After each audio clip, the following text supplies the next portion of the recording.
ఆచార్యదేవ ఏమంటివి ఏమంటివి జాతి నెపమున సుతసుతున కింద నిల్వార్హత లేదందువా.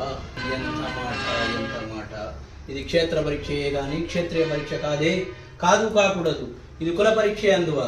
నీ తండ్రి భరద్వాజుని జననం ఎట్టిది, అతి జుగుప్సాకరమైన నీ సంభవం ఎట్టిది. మట్టి కుండలో పుట్టిదివి కదా, నీది ఏ కులము. ఇంత ఏల అశ్వపితామహుడు కురుకుల వృద్ధుడైన ఈ శాంతనవుడు శివసముద్రుల భార్యకు గంగా గర్భమున జనించలేదా, ఈయనదే కులము. మాతో చెప్పింతువేమయ్యా.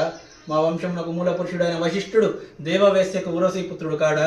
అతడు పంచమజాతి కన్యాన అరుంధతి అందు ఆ శక్తి చండాలంగని అందు పరాశరుని, ఆ పరాశరుడు పల్లెపడిచి అయిన మత్స్యగంధి అందు మా తాత వ్యాసుని, ఆ వ్యాసుడు విధవరాండైన పితామహి అంబికచే మా తండ్రిని, పితామహి అంబానికచే మా తండ్రి పాండురాజును, మా ఇంటి దాసితే ధర్మ నిర్మాణ జనుడని మీచే కీర్తించబడుతున్న ఈ విదుర దేవుని కనలేదా.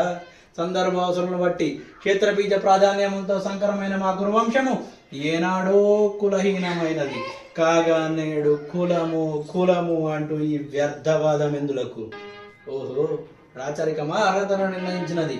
అయిన మా సామ్రాజ్యంలో సస్యశ్యామలమై సంపద విరామయ్యే ముందు అంగరాజ్యంలోకి ఇప్పుడే ఇతన్ని మూర్ధాభిజిత్తుని గావించుతున్నాను. సోదరా దుశ్శాసన, అనర్గ నవరత్న శక్త కిరీటంను వేగంగా దెమ్ము. మా గాంధార సార్వభౌమ సురిచయమయ మండిత సువర్ణ సింహాసము తెప్పింపుము. పరిజనులారా, పుణ్యభాగీరథి నదీ త్వయంబరములందుకొనుడు. కళ్యాణవట్టులారా, మంగళ తుర్యారములు సుస్వరముగా మోగనిండు. మందిమాగదులారా, కర్ణ మహారాజును కైవారముగా వింపుడు. పుణ్యాంగరులారా, ఈ రాధాసుకు పాలభాగమున కస్తూరి తిలకమును తీర్చిదిద్ది బహుజన సుకృత పరిపాక సౌలబ్ధ సహజ కవచ కర్ష వైడూర్య ప్రభాతి చోలికి వాంఛల చలరేగ వీరగంధము విద్దరాల్చుడు.